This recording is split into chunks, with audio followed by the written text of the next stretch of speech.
참 좋은 5월이 왔습니다. 그리고 가정의 달 어버이 주일을 예배하고 있습니다. 여러분들 가정마다 하나님께서 허락하신 큰 복이 풍성하게 차고 넘치시기를 주의 이름으로 축원합니다.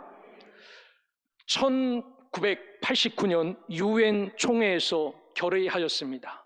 그리고 실행은 1993년부터 이 날을 지키기로 결정하여 실행합니다. 그게 5월 15일 세계 가정의 날입니다. 그러니까 가정의 날을 우리만 지키는 게 아닙니다. 5월 달은요, 모든 나라에서 가정의 날을 지키죠. 특별히 우리 교회 모든 성도들의 가정에 그리스도 안에서 강건하고 행복하게 세워지고 또 빛과 소금의 역할을 잘 감당하여 그 어느 가정보다도 하나님이 함께하는 복스러운 그러한 가정이 되시기를 주의 이름으로 축원합니다. 가정제도는 우리의 언어로 아무리 설명해도 설명할 수 없는 하나님의 신비가 가정의 제도입니다. 80억 인구 중에 딱 한 사람을 선택해서 결혼하여 애를 낳습니다. 이 애도 내가 디자인할 수 있는 것 아닙니다. 낳아서 보니까 이 아이였어요. 이 아이도 부모를 선택할 수 있는 권리가 없어요. 태어나서 보니까 이분이 아버지고 이분이 어머니였습니다. 어찌 보면 가정의 제도는요, 인간의 계획과 인간의 섭리가 눈꼽만큼도 들어가 있지 않는 특별한 곳이 바로 가정입니다. 예수님도 이 땅에 태어나실 때 요셉과 마리아라는 온전한 가정에서 태어나셨습니다. 그리고 예수님께서도 말씀하시기를 하나님의 신비로 세워진 이 가정은 절대로 그 어떤 누구라도 나누거나 가를 수 없다라고 말씀하셨습니다. 따라서 저와 여러분들이 한 가정을 이루어 살아가는 우리의 가정이 하나님의 섭리가 물씬 배어있는 그러한 가정임을 기억하시고 여러분의 가정이 복되고 여러분의 가정이 은혜롭기를 주의 이름으로 축원합니다. 그러면 우리 믿는 자는 우리의 가정이 건강하게 세워나가기 위해서 기준이 있어야 되겠지요. 어떤 기준이 있어야 되나? 특별히 성경적인 가정의 기본적인 골격 2개를 우리에게 이야기합니다. 이것만 붙잡고 살면은 우리의 가정이 적어도 기쁘고 즐겁을 수 있습니다. 그 중에 하나가 뭐냐면은 여호와를 경외하는 가정으로 여러분의 가정이 세워지기를 주의 이름으로 축원합니다. 얘야, 돈 안 벌어도 하나님을 예배해라. 얘야, 세상 공부는 못해도 하나님 말씀은 제대로 알아라. 이렇게 여호와를 경외하는 가정으로 세워나가야 여러분의 가정이 복됩니다. 두 번째는요, 하나님만이 인도자 되심을 믿는 가정이 복 있는 가정입니다. 살다가 보면 시온의 대로처럼 우리의 인생이 늘 순탄한 길만 걸어가는 것 아니지요. 어려움과 시험 가운데 우리의 가정이 떨어질 수 있습니다. 시편 23편의 말씀처럼 잔잔한 물가 푸른 초장만 걷는 것이 아니라 사망의 음침한 골짜기를 걸을 때도 있지요. 그래도 우리의 가정이, 우리의 아버지가, 우리의 엄마가, 우리의 아들, 딸들이 하나님이 인도하셔서 여기에 세우셨다라고 믿는다면요, 그 가정은 아무리 사망의 음침한 골짜기를 걷는다고 해도 절대로 슬퍼하거나 외롭지 않습니다. 때문에 여러분의 가정이 이 2 골격, 특별히 여호와를 죽어도 경외하며 살아가는 이 신앙, 그리고 우리가 어디에 세워지든지 하나님이 인도자라는 사실을 믿고 사는 가정이 되어서 어떤 상황 속에서도 어떤 어려움 가운데서도 여러분의 가정이 기쁨을 누리고 하나님을 경외하고 하나님만을 인도자로 삼아 살아가는 믿음의 가정이 되시기를 주의 이름으로 축원합니다. 오늘 본문은 저와 여러분들에게 너무나도 익숙한 말입니다. 적어도 1년에 한 번은 꼭 듣는 말씀입니다. 골로새에서도 사도 바울이 이 이야기를 같이 반복합니다. 심지어 우리가 얼마 전에 나누었던 베드로전서 3장에도 사도 베드로가 남편과 아내의 관계를 잘 설명한 것, 설교를 주일날 들었습니다. 여러분, 오늘 우리나라에서 사회적인 이슈 중 하나가 무슨 문제인지 아십니까? 경제발전 걱정하지 않아요.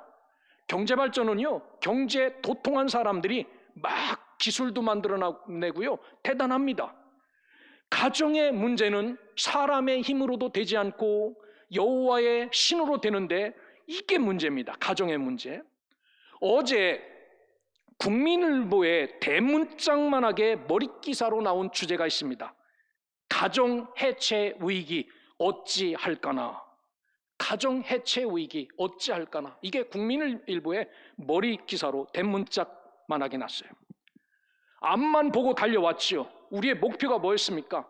돈 많이 벌어 우리 부자 되자, 잘 살아보세, 잘 살아보세 했는데, 이렇게 달려온 대한민국은 개인주의화 된 겁니다.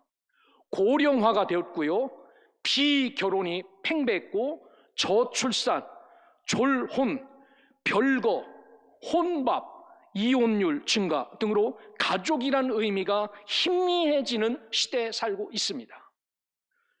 어느 당 후보가 복지정책을 강화하여 비결혼, 그러니까 예산을 많이 세워서 결혼 안 하는 사람 결혼할 수 있는 환경을 만들어주고, 비출산, 애 안 낳는 가정, 애 낳는 가정으로 만들어주겠다라고 공언을 했어요. 그랬더니 6개가 반발하고 나섰습니다. 반발하고 나선 이유가 뭔지 아십니까? 우리가 애 낳는 기계냐? 이렇게 반발하고 나섰어요. 6개가. 우리가 애 낳는 기계냐? 이런 시대에 저와 여러분이 살고 있습니다. 저는 집만 조립식으로 짓는 줄 알았어요. 그런데 요즘은 가족도 조립식 가족이 있답니다. 여러분 놀랍지 않습니까? 어떻게 가족을 조립식으로 짓는가? 보통 우리 일반적인 가족은 혈연, 혼인, 입양으로 가족 구성원이 이루어져요. 그런데 이 혈연이나 혼인이나 입양이 아닌 아무 관계도 없는 사람들이 가치관의 변화로 인하여 결혼이 아닌 동거 형태의 삶을 표현한 신종 언어가 조립식 가족입니다. 사회를 들여다보는 많은 사람들이 이렇게 말합니다. 앞으로 무수히 다양한 형태의 분자 가족이 태어날 것이라고 예측을 합니다. 분자 가족이라는 거예요. 이 분자 가족이라는 세상에서 상상할 수 없었던 형태의 동거를 이야기합니다. 지금까지 세상의 전통은 뭡니까? 여자와 남자라는 원자 둘이 단단하게 결합하여 기본적인 가족의 시대가 이제는 사라진다는 겁니다. 남자, 여자가 정상적으로 아주 누가 떼놔도 떨어지지 않는 이런 시대가 사라지고, 분자식 가족, 이를테면 얽매임이 없는 겁니다. 같이 사는데 책임과 의무도 없습니다.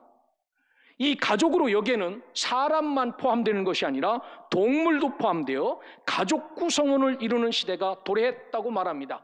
실질적으로 우리나라 프로그램 중에 이 조립식 가족이라는 프로그램을 진행하고 있어요. 이 조립식 가족이라는 기호도 나와 있습니다. 구성원. 전 깜짝 놀랐어요. 이게 무슨 의미인가? 거기에 보면요, W2M1, D2C1, 이게 가족 구성원이라는 거예요. 이게 무슨 뜻인가? 아니, 이런 가족이 있나? 이런 호적 증명이 생길까? 진짜 나와 있어요. W2, 여자 2명에 M1, 남자 1명, D2, 개 2마리에 C1, 고양이 1마리. 이게 가족이라는 겁니다. 세상은 이렇게 변하고 있음을 기억하시고, 전능하신 창조자 되신 성령 하나님과 예수 그리스도를 믿는 우리만큼이라도 하나님의 창조의 질서, 본질과 진리가 훼손되지 않는 건강한 가정을 만들어 살아갈 수 있는 믿음의 백성들 되시기를 주의 이름으로 축원합니다. 진짜 그렇게 사셔야 됩니다. 사명감을 갖고 가정을 일구며 살아가셔야 됩니다. 이게 하나님이 원하시는 일이기에. 창세기에 보면 하나님께서 세상을 홍수로 심판하시려고 작정하시지요. 정말 점잖게 말씀 순종하며 살아가는 그들을 심판하시겠다고 작정하셨습니까? 아닙니다. 창세기 6장 5절부터 쭉 보면 여호와께서 사람의 죄악이 세상에 가득함과 그의 마음으로 생각하는 모든 계획이 항상 악할 뿐임을 보시고 땅 위에 사람 지으셨음을 한탄하사 마음에 근심하시고 이르시되 내가 창조한 사람을 내가 지면에서 쓸어버리되 사람으로부터 가축과 기는 것과 공중의 새까지 그리하리니 이는 내가 그것들을 지었음을 한탄함이니라 하시니라 라고 말합니다.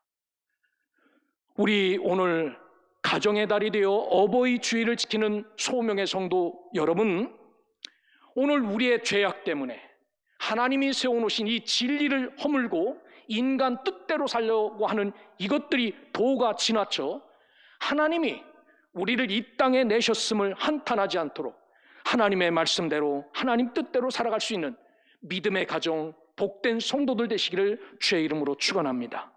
그래서 베드로가 우리에게 간곡하게 부탁하지요.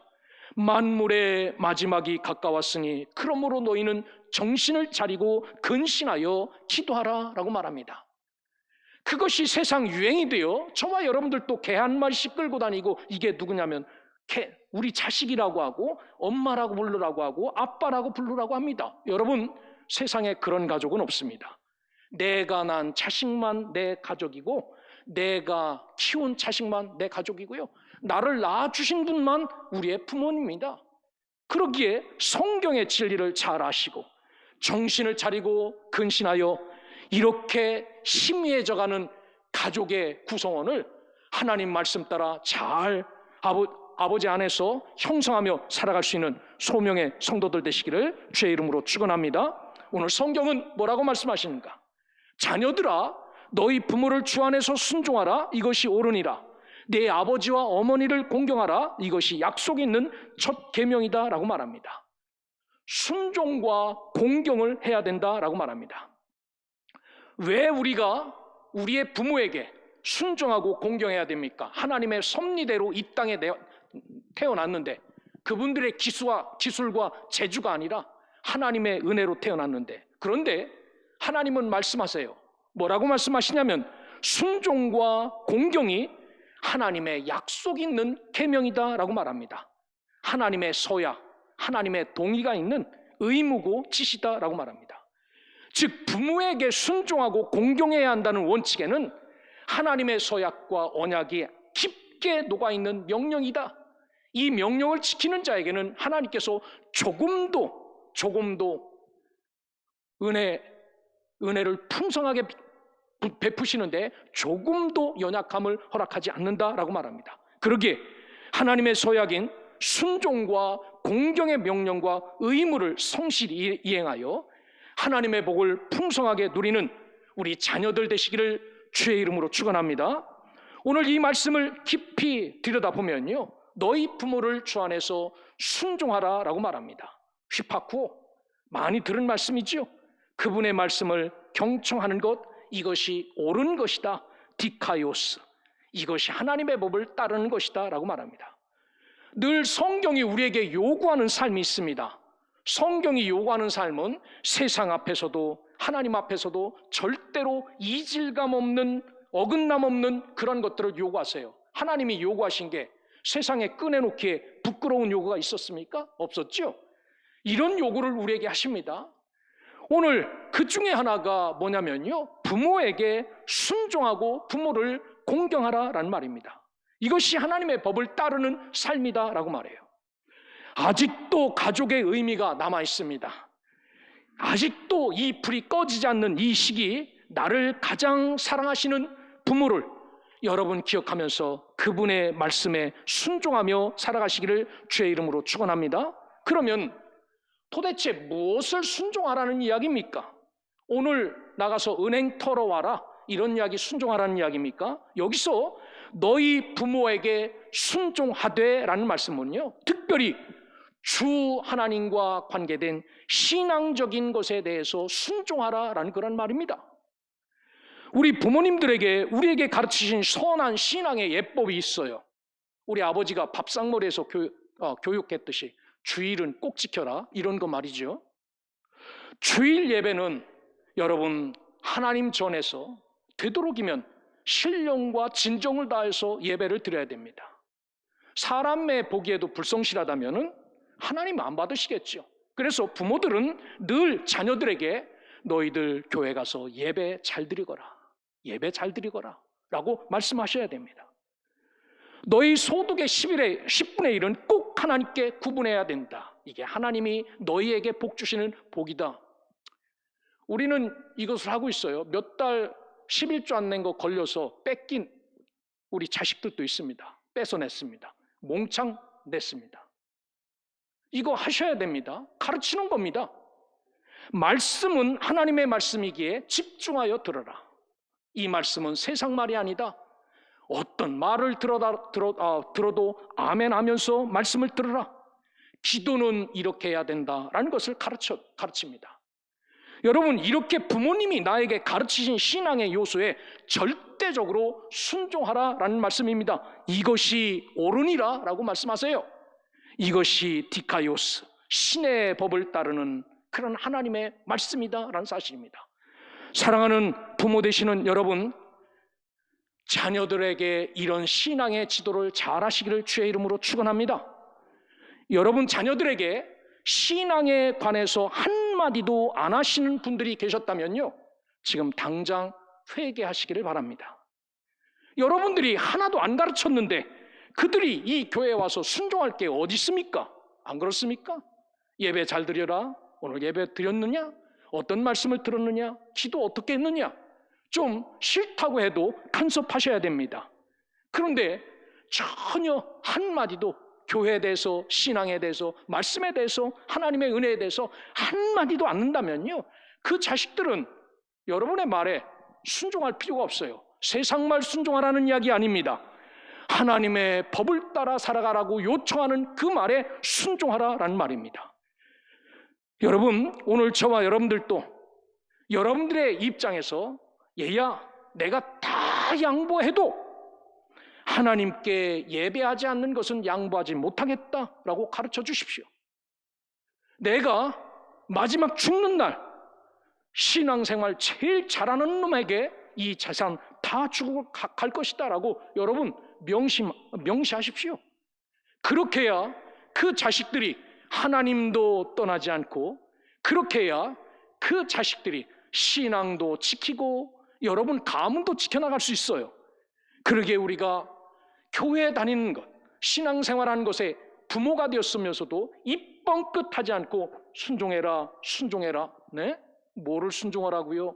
어머니가, 아버지가 나에게 뭔 말씀해 주셨는데 제가 순종합니까? 할 말 없는 겁니다.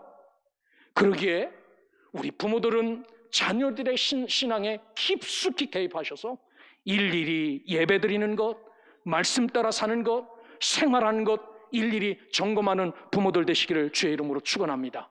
이게 진짜 좋은 부모입니다. 그리고 자녀된 여러분들은 이렇게 나에게 신앙의 지도를 해주시는 좋은 부모님이 계시다면 그 부모님의 말씀을 따라 신앙생활 잘 하시기를 주의 이름으로 축원합니다. 우리의 부모님은요, 적어도 나를 세상 지옥길로 보내기를 원치 않으세요. 지금도 여전히 그렇습니다. 그러기에 부모님이 이것은 해라 라고 하는 것은요, 절대 손해나는 일이 아닙니다. 이것이 옳은 일입니다. 신의 법을 따른 길이기에 부모님이 우리에게 말씀하시는 거기에 자녀된 여러분은 부모님들의 신앙 권면을 듣기 싫은 그러한 소리로 듣지 마시고 네 하면서 말씀을 따라 살아가면 여러분에게 복이 될 줄 믿으시고 그렇게 살아낼 수 있기를 주의 이름으로 축원합니다. 두 번째는요, 오늘 아버지와 어머니를 공경하라라고 말해요. 이 공경하다라는 말은요, 티마오입니다. 그분의 삶이 얼마나 힘들고 밥 한 끼가 없어서 배를 굼던 그 시절부터 지금까지 살아오셨습니까? 여러분들의 삶이 그런 것 아닙니까? 그런데 이제 딱 와서 살만하니까 자식들이 여러분을 무시해요. 오늘 공경하다라는 이야기는요, 혹여 우리에게 붙여주신 부모님, 아버지, 어머니가 내 눈에 수준이 안 차도 그분을 높이 평가하고 가치를 두라라는 그런 말씀입니다. 종종 같이 아이들과 함께 살면은 이제 너무나도 신식이 빨리 나오니까 구식을 따라 살던 우리들은 그 구식을 쫓아 살 수밖에 없어요. 그 애들이 뭐라고 말합니까? 아유, 지금 세상이 어떤 시대인데 그거 구식이에요. 이거 19세기 때 방법인데 라고 평가를 받을 때가 있지요. 여러분, 오늘 우리는 우리의 부모님을 당신은 구식입니다, 당신의 방법은 19세기 방법입니다 라고 평가하시면 안 됩니다. 한 끼의 양식이 없어서 배를 골물 때도 여러분 당신의 입에 들어가던 것을 빼앗아 우리들의 입에다가 넣어주셨던 부모님들이에요. 그런데 우리가 이제 컸다고, 우리 수준의 부모님이 낮게 보인다고 이분들을 높이 평가하지 못하고 이분들에게 가치를 두지 못하고 이분들을 무시해서는 절대로 안 된다라고 말씀합니다. 그래서 하나님은 못 박아서 이 원리에, 이 공경 잘하는 자식들은, 이렇게 부모를 섬기는 자식들은 내가 책임지고 장수하게 해주시겠다라고 말씀하셨습니다.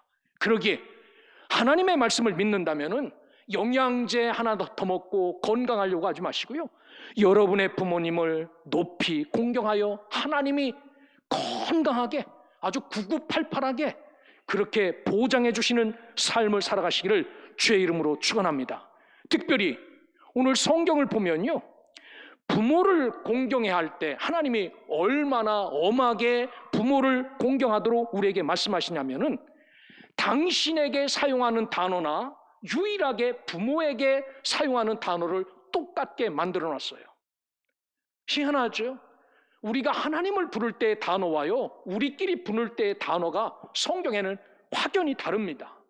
그런데 오직 부모에게만, 하나님에게만 쓸 수 있는 단어를 부모에게 다 쓰게 만들어 놨어요. 예를 들어 섬김이라는 단어를 할 때 출애굽기 3장 12절에 보면 너희가 이 산에서 하나님을 섬기리니 라고 말해요.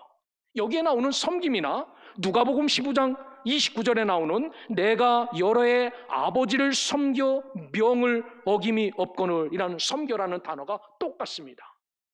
하나님 섬기는 것처럼 아버지 어머니도 섬겨라 라고 말씀합니다.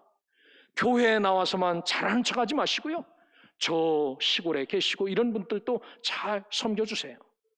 이게 성경이 요구하시는 말씀입니다. 순종이라는 단어도 하나님과 부모에게 동일하게 쓰셨어요. 사도행전 5장 29절에 보면 하나님께 순종한 것이 마땅하니라 라고 했어요. 오늘 성경에도 너희 부모에게 순종하라, 이것이 옳으니라 라고 말합니다. 이 순종이 똑같습니다. 공경이라는 단어도 똑같습니다. 네 소산물의 처음 익은 열매로 여호와를 공경하라 라고 말해요. 오늘 또 아버지와 어머니를 공경하라 라고 말합니다. 이렇게 하나님께서는 우리의 부모에게, 당신에게만 사용할 수 있는 단어를 유일하게 부모에게 사용하도록 하신 것이 하나님의 의지입니다.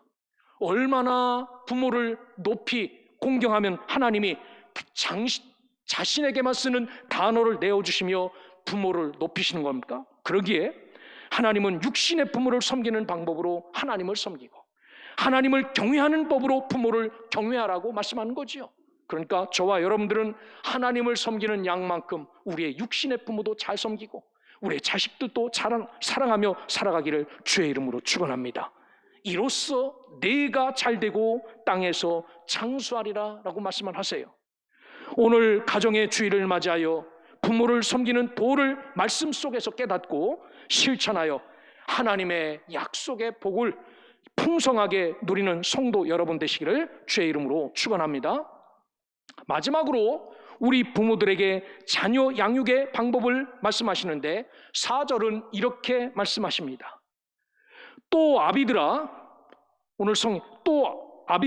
너희 자녀를 노엽게 하지 말고 오직 주의 교훈과 훈계로 양육하라 라고 말씀합니다. 여기에 보면은 중요한 그런 단어들이, 네 단어가 줄줄이 나오고 있지요. 오늘 우리가 자녀들을 생각할 때 자녀들을 내 물건으로 취급해서는 절대로 안 됩니다. 오늘 우리에게 주신 자녀들은 우리의 물건이 아닙니다. 우리가 생산해 낸 것도 아닙니다. 여러분이 계획하여 이 땅에 자녀를 낳았다면요, 이렇게 낳겠습니까? 아주 정말 세상에 보면 뻑적지근하게 어디에 내놔도 자랑할 만큼 냈겠지요. 얼굴부터 아래까지. 그런데 우리는 그럴 수 없어요. 이들을 앉혀놓고 내 물건 취급하면 안 되는데 여기에 보면 첫째로 노엽게 하지 말라라고 말합니다. 이들을 분노케 하지 말고 이들을 화나게 하지 말라라고 말씀하세요. 뿐만 아니라 두 번째는 주의 교훈으로 자녀들의 내적 양육을 말씀하라라고 말합니다. 세상은 이렇게 살아야 된다. 이렇게 살아야 약은 사람이야. 이렇게 살아라. 이거 가르치지 말라는 겁니다. 파이데이야. 하나님의 거룩한 말씀으로 자녀들을 훈련하고 교육하라는 겁니다. 시험이 오느냐? 엎드려서 하나님을 찾아야 살 수 있다. 고통 가운데 있느냐? 세상 바라보지 말고 십자가 바라봐라. 이게 주의 교훈입니다. 훈련입니다. 이렇게 우리의 자녀들을 가르치라라고 말합니다. 야, 이러다가 걸리면 36개 해. 짱 박혀. 이런 거 가르치는 거 아닙니다. 오늘 주의 교훈과 훈계입니다. 느데시아입니다. 충고고 권면이고 책망입니다. 도둑질을 해왔어요. 야, 너 기술 좋다. 어디서 이거 훔쳐왔냐? 이러시는 부모는 없겠지만 보통 이 정도 되면은 우리의 훈계는 너 다시는 도둑질 하지 말아라.